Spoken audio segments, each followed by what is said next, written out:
Senhor, eu senti no meu coração de fazer uma interpretação desse hino, porque esse hino que a gente vai cantar na mocidade, né, o Leão e o Cordeiro da Cassiane, é um hino muito complexo. Ele tem a Bíblia do início ao fim. Para quem já nasceu na igreja, para quem já fez teologia, para quem estudou muito escola dominical, culto de ensino, talvez seja um hino simples. Mas para quem não passou por escola dominical, por culto de ensino, quem não fez teologia, quem não buscou estudar as palavras de Deus, vai ter muita dificuldade com esse hino.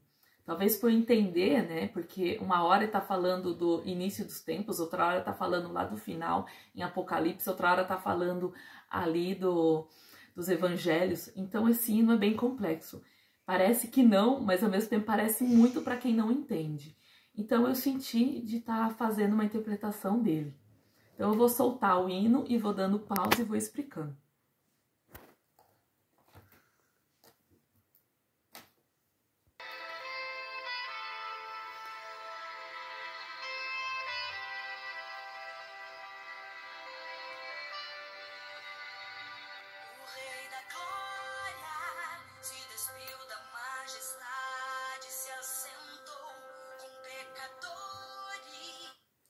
Então, o Rei da Glória se despiu da majestade e se assentou com pecadores. Então, aqui, gente, ele fala em João 17,5. E agora, Pai, glorifica-me junto a ti, com a glória que eu tinha contigo antes que o mundo existisse. Então, Jesus, nesse versículo, ele diz que ele se despiu da sua glória. E ele veio e se assentou com os pecadores. Então, em Lucas 5,32, é dito, eu vim chamar os justos. Eu não vim chamar os justos, mas sim os pecadores ao arrependimento. Então foi por esse motivo que ele se assentou com os pecadores.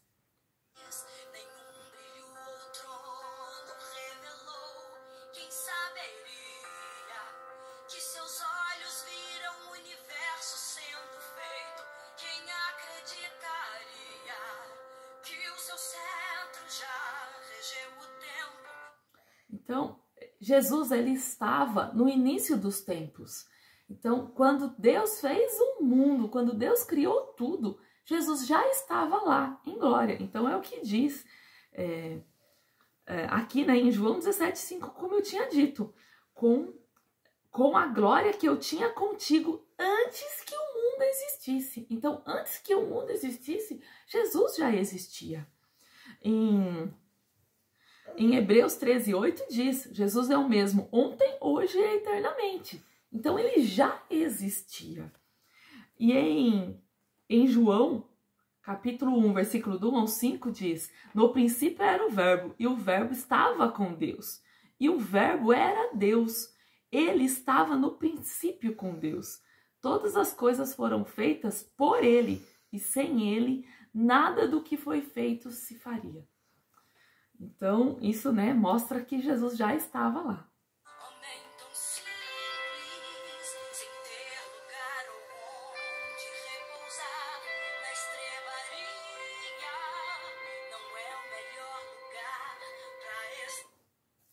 Então, ele era um homem simples, né? Ele nasceu filho de um carpinteiro, né? E quando ele nasceu, não existiam lugares nas hospedagens, né, nas hotelarias que tinham ali na época. E ele nasceu em uma manjedoura, né, ali numa estribaria, né? Então foi colocado uma manjedoura.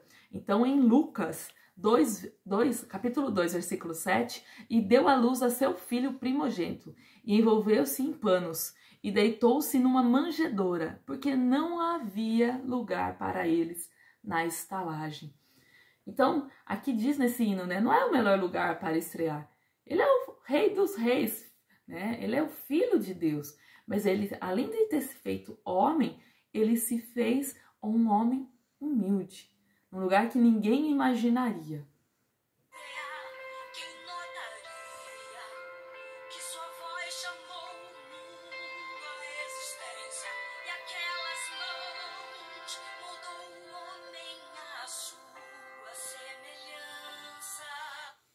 E aquelas mãos moldou o homem à sua semelhança. Olha o que diz no versículo, em Gênesis, capítulo 1, versículo 26. Façamos o homem a nossa imagem, conforme a nossa semelhança. Então Deus não fez sozinho. Então Deus não moldou o homem sozinho. Façamos o homem. Então Jesus já estava lá.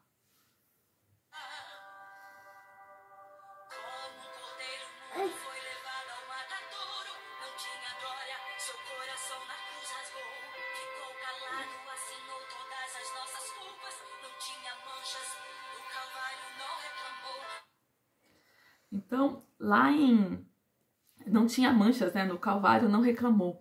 Então, antigamente, né? Antes de vir o Novo Testamento, lá no Antigo Testamento, eles usavam matar e sacrificar um cordeiro sem manchas, sem defeitos. Então, por esse motivo, eles usavam o cordeiro, porque Jesus iria vir sem manchas. Então, ele não tinha manchas, ele não tinha pecado. Mas ele se sacrificou por mim e por você.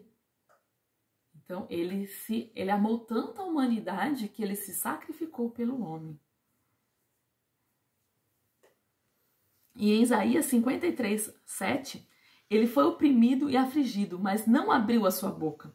Como um cordeiro foi levado ao matadouro, e como ovelha muda perante os seus tosqueadores, assim ele não abriu a sua boca.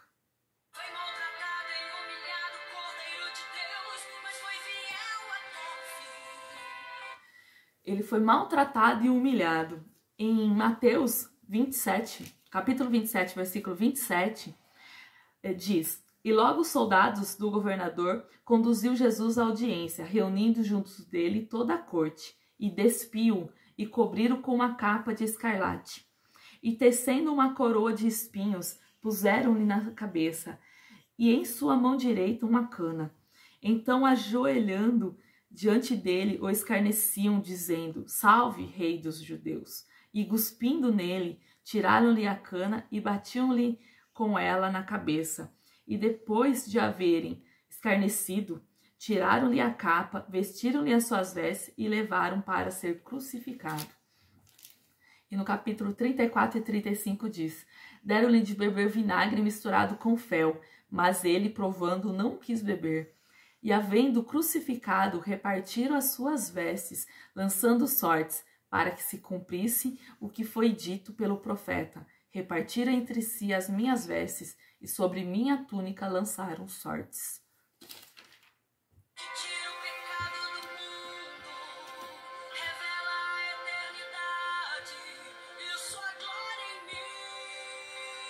Ele tira o pecado do mundo.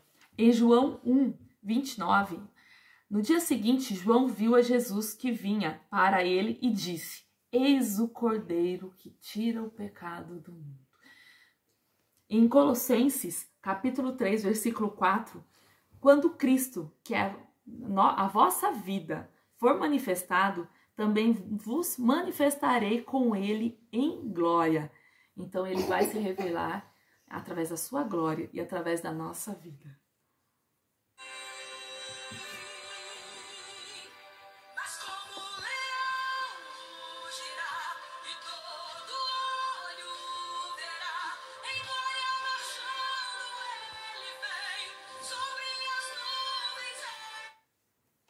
Ele vem sobre as nuvens. Em Apocalipse capítulo 1, versículo 7 diz: Eis que ele vem sobre as nuvens e todo olho o verá. E em Apocalipse capítulo 5, versículo 5 também: E disse-me um dos anciãos: Não choreis, eis aqui o leão da tribo de Judá, a raiz de Davi, que venceu para abrir o livro e desatar os 7 selos. Então ele morreu como um cordeiro, mas ele ressuscitou como o leão da tribo de Davi. Como leão forte, rugirá, e todo olho verá quando ele voltar.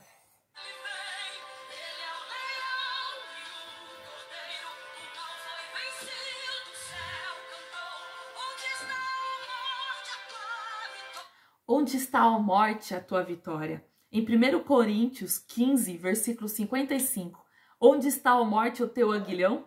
Onde está o inferno, a tua vitória? Porque quando Jesus morreu, eu tenho certeza que o diabo bradou de alegria, dizendo: eu venci o Filho de Deus. Mas o que ele não se deu conta é que Jesus morreu para ir ao inferno buscar a chave da morte. E que o inimigo esqueceu é que para a morte, que como posso dizer? Que a chave da morte estava nas mãos do diabo. E Jesus se fez homem e morreu e foi ao inferno buscar essas chaves. E ele tirou da mão do inimigo a morte. Então ele hoje tem controle sobre toda a vida, porque ele fez o sacrifício vivo no Calvário. E como o salário do pecado é a morte,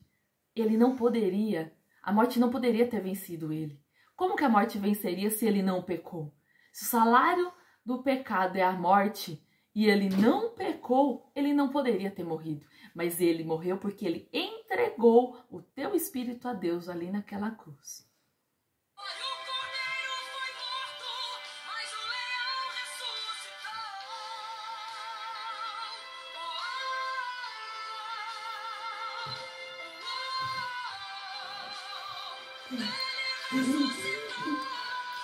Em Mateus 28:6 diz: ele não está aqui, porque já ressuscitou, como havia dito.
Emanuel significa Deus conosco.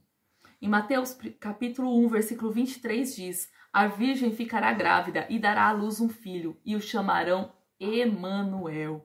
Então, Deus conosco, Deus se fez carne para viver conosco. O verbo, Jesus se fez carne. Então, em João capítulo 1, versículo 14, e o verbo se fez carne e habitou entre nós e vimos a sua glória, como a glória do unigênito do Pai, cheio de graça e verdade. O Rei da Eternidade, em 1 Timóteo 1,17, ora, o Rei dos séculos, imortal, invisível, o único, Deus seja a honra, a glória para todos sempre. Amém.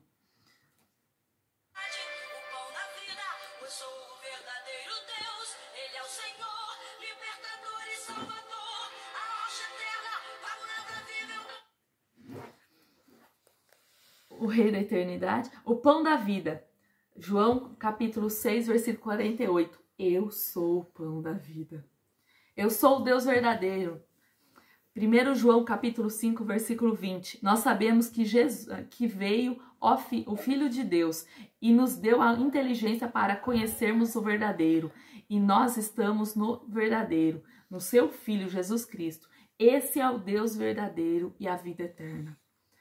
Libertador e Salvador, em João capítulo 13, versículo 13. Vós me chamais mestre e senhor, e dizes bem, porque eu o sou. Romanos capítulo 14, versículo 9.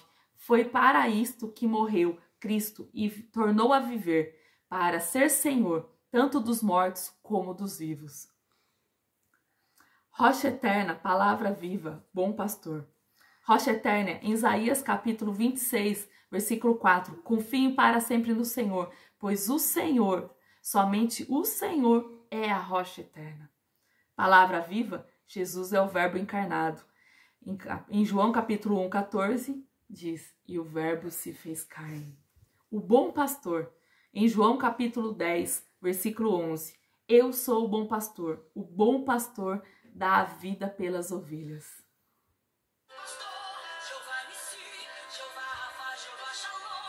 Jeová Nissi, o Senhor é minha bandeira. Jeová Rafá, Deus que cura. Jeová Shalom, o Senhor é paz, o Deus de paz.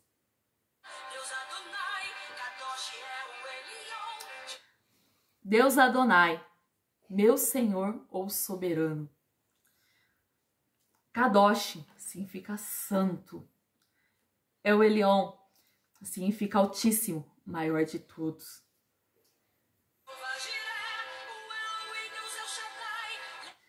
Jeová Jireh, Deus proverá.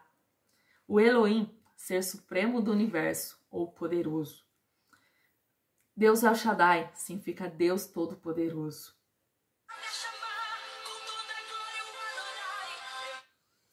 Yahvé Shammah quer dizer que Deus está sempre dentro de nós, seus filhos. Então ali a gente tem toda a explicação desse louvor, para que a gente possa louvá-lo tendo total convicção de que Jesus é o Senhor. E assim como diz no versículo escolhido como o versículo da festividade, Jesus veio para servir. Ele se fez carne para nos servir, para se sacrificar por nós, para nos dar a oportunidade de um dia morar no céu. É por isso que Jesus veio, e é por isso que nós o amamos, e é por isso que nós vamos nos sacrificar, louvando com todo o poder, com toda a força e com toda a unção que Ele merece. Amém?